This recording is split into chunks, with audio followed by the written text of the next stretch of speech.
and welcome to yet another edition of Archive Riffs, the show where the line between the narrator and the radio announcer is a very, very fine one. And that joke will only make sense if you keep watching. Anyway, just when I thought I had cleared every last bit of nuclear paranoia out of archive land, some wonderful, peace-loving viewer comes along and dumps this beauty in my lap. So let's get started here. This is kind of a long one. From 1951, from Encyclopedia Britannica Films, this is Atomic Alert Elementary Edition. A tablecloth with an iron-on logo on it. Nothing but the finest from Encyclopedia Britannica. Well, some people get stars in their eyes and others get nuclear molecules. Elementary edition. Boy, I'd hate to see the adult version. The Division of Physical Sciences, huh? Okay, drop and give me 20. Nice to know somebody's chair creaks even more than mine. Clicking sounds. Sounds that reveal the presence of radioactive rays. The instrument, a Geiger counter, is converting radioactivity into sounds we can hear. Actually, I think it's just a shorten your mic cable. Small piece of radioactive material inside this plastic cylinder. The small amount of radioactivity coming from the cylinder is harmless. In fact, it's edible. The luminous dial on this watch also gives off radioactive rays, which we hear on the Geiger counter. Even when there's no radioactive material near, the Geiger counter continues to click. This means that the piece of crap is broken. That continually bombards us from outer space. But we don't get enough cosmic radiation to harm us. As long as you're using SPF 20,000. Atomic scientists produce radioactivity in large amounts. Radioactivity and radioactive materials have many peacetime uses. Like making those glow stick thingies that the kids seem to like. Know, too, that they can be used harmfully, as in atomic bombs. This is what's known as the Chuck Jones nuke. By an atomic bomb is slight. But, since there is a chance, you must know how to protect yourself. To protect yourself, you have to know what the bomb does. Does it have full medical and dental coverage? There's radioactivity and heat. Can we protect ourselves from these? Indeedly-deedly-doo. Children are protected. Concrete walls help stop radioactivity. Any wall stops the heat. The heat scorches the house. At best. Not harm the children. Any solid gives some protection. The thicker it is, the better. It's kind of like sausage gravy in that sense. Well, I promise I didn't cut anything out of this. I think the nukes just got to it before I did. Through emergencies. You are on that team. In spite of the fact that your face was wiped clean off in the blast. And in your community, every doctor, fireman, every policeman and nurse, every lineman and operator, every civil defense worker, in fact, every community employee is ready to help you if you need him. Well, except for that guy at the Dunkin' Donuts. He is prepared for emergencies and ready to help other communities. Ready to help them play a really huge, if slightly lopsided game of baseball. Whoa, is that Detroit? And your city has a civil defense corps. Well, maybe. 27 states got jack squat. Those bastards are on their own. And a system of defense. Which I just talked over, so you'll never know what it was. We have the equipment and the people for an effective team. But, like any team, it can win only when everyone knows his job and does it well. What is your job? My job is to crack really lame jokes at films like this. It's a living. What if a warning siren sounds? What should you do? Break into a spontaneous game of pinochle? Look for cover, the nearest cover. Don't try to make it home unless home is the nearest place to go.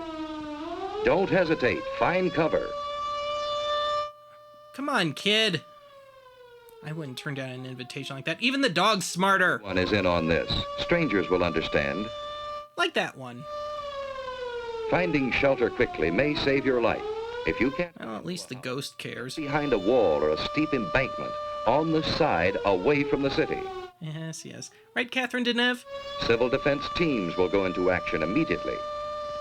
If you're home, You've work to do. It's a perfect time for you to do your taxes. Hi, Susie. Everything's fine upstairs. How you doing here? Okay, I guess. That's good. We repeat, cover windows to protect against the possibility of broken glass, heat, and radioactivity. Which means turn off your radio, so it's not active. Get it? To civil defense duties, go to your prepared shelter. Turn on all the gas in your house. You'll go up a lot quicker that way. Kitchen's out. Now we'll go down the In basement. this practice alert, we are assuming that the attack will come on the waterfront area.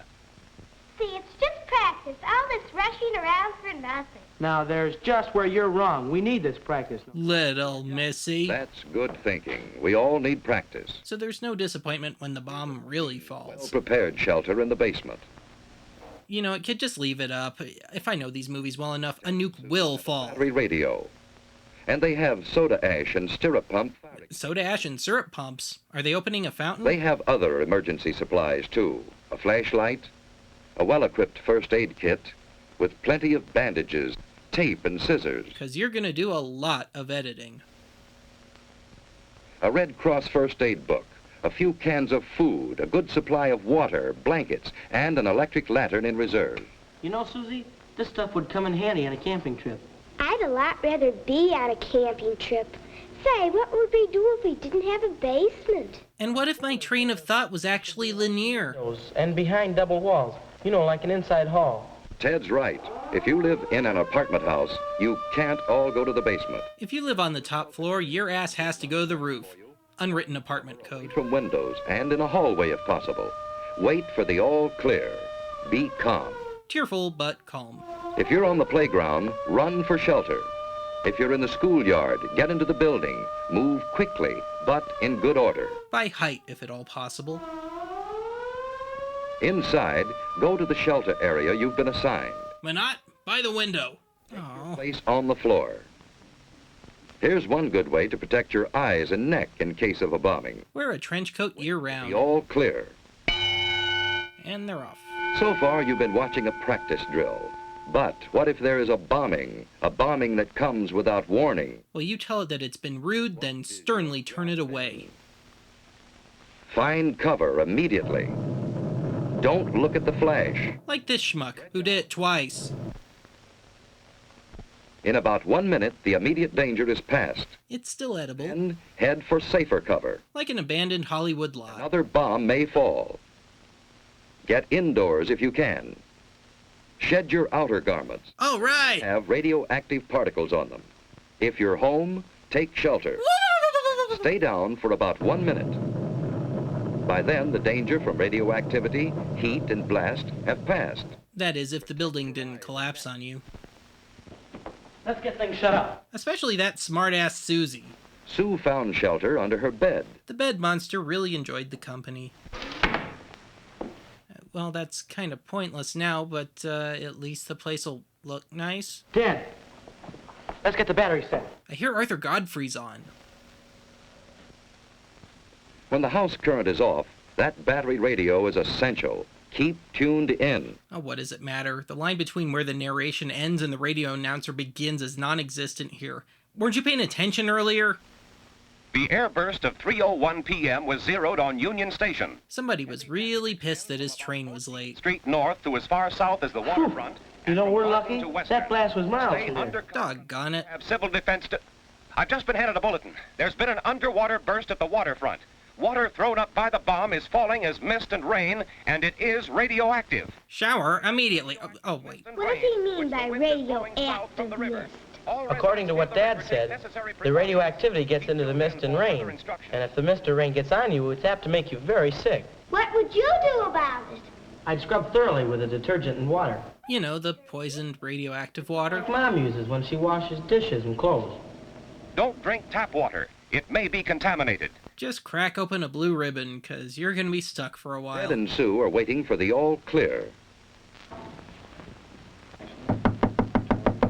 Such a polite nuke. I'll see who it is. Hello, who's there? Land shark. What's my name, Mr. Carlson? Hello, Ted. Hello. Ted, this is Mr. Franklin, our radiological monitor. He's here to check for any radioactivity. I saw your mother down the shopping center. She's fine. Do you have any chicken broth? Well, there's no damage here. No, it's been very good here. I can barely contain my disappointment. Hello, Sue. Say, have you seen my dad lately? He's down at headquarters. In the drunk tank again. Yeah? Well, there's no radioactivity here.